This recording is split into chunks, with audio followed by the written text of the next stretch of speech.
I'm TheNerdySteve and welcome to my channel. Today I will be reviewing It Ends With Us in one take. So, let's start.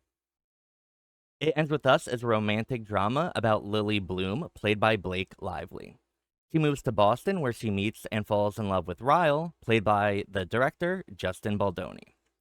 Ryle turns out to be a deeply troubled person, and we follow Lily as she deals with the aftermath of his abuse.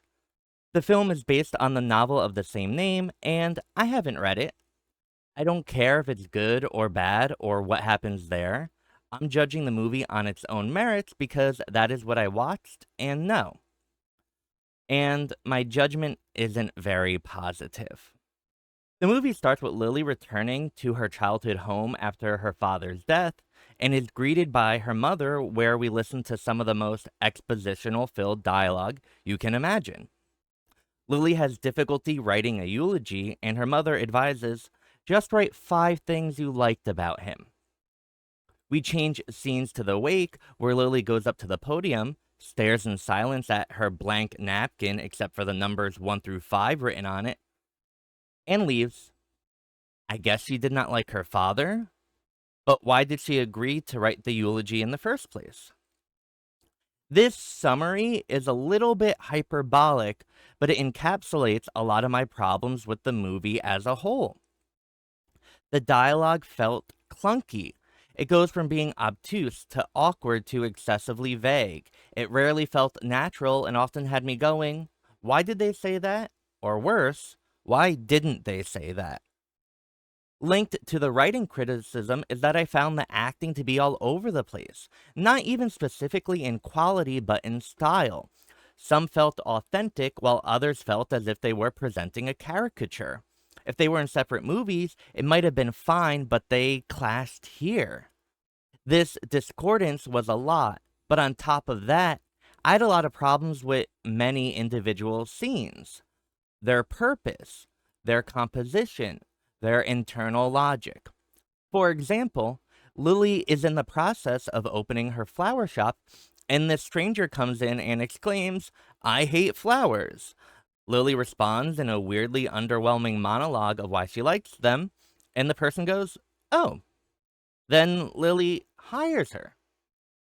It was so convenient and contrived and made Lily look like a whimsical flower child and not a competent business person.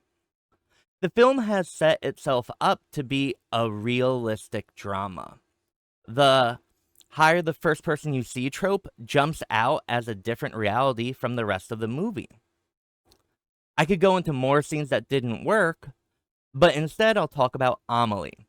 It is a wonderful French film about a woman who has to decide if the cost of love is worth the vulnerability that comes with it. The plot involves a lot of happenstance and quirky events, but it supports the grand scheme and tone of the movie. It Ends With Us has the coincidences feel kind of cheap and out of nowhere. The writing, acting, and scene objectives just all worked against each other and made the movie feel inconsistent. There are parts of this movie that are brutally realistic and heart-wrenching, but they are magic surrounded by mediocrity. And because of this, I didn't feel or believe the attraction and love among our leads. If you don't mind watching a period piece, 2005's Pride and Prejudice is filled with romance and longing. It will make you giddy and break your heart. One of the first scenes with Mr. Darcy and Elizabeth Bennet is filled with more chemistry than the totality of this movie. There is some genuine romance in It Ends With Us, but it's mostly relegated to flashbacks of Lily with her high school love Atlas. It's jarring how the majority of my criticisms don't apply to these specific scenes.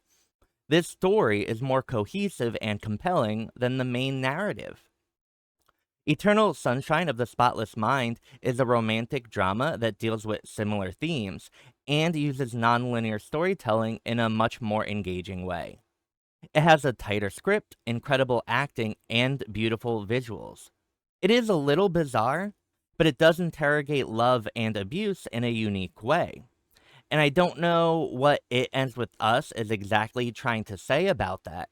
and I felt uncomfortable with what I thought it was implying. Why are no charges being pressed against her abuser? What does forgiveness mean to Lily? Why do Lily and Atlas not talk about this? He survived so much abuse, and the conversation between them could have revealed such deep and complex emotions and made the characters feel more authentic. There's a scene where Lily puts flowers on her father's grave, along with the napkin, and I wish I knew what that meant to her. It seems the abusers don't really have to deal with the consequences of their actions. Not that we necessarily need revenge or justice, but because someone is going to therapy and has a dark past doesn't mean they get to be absolved. The movie seems to encourage a level of magnanimousness that doesn't sit right with me. Lily is very well off and has the support financially and emotionally to leave her husband. And I feel that's part of why the movie feels superficial. Lily is privileged in so many ways. She has a wonderful support structure, so her decision mostly comes down to should I stay or should I go? She in the movie don't need to consider the repercussions of her choice. Well, I'm sure she did, but that's not really shown or discussed. Her mother says part of the reason she decided to stay with Lily's father was because of fear. And it's not very clearly expressed why or if Lily might be afraid. It didn't handle this topic with the sensitivity or thoroughness that it deserved, and this lackadaisical attitude permeates throughout the rest of the movie. That's what I have to say about It Ends With Us. I don't think it's particularly romantic, I don't think it's particularly dramatic, and when it is, it's not fulfilling. I'm the Nerdy Steve, and thank you so much for watching. And as always, like and subscribe and comment below to tell me how right or wrong you think I am. Have a wonderful morning, evening, or afternoon wherever you are. Bye.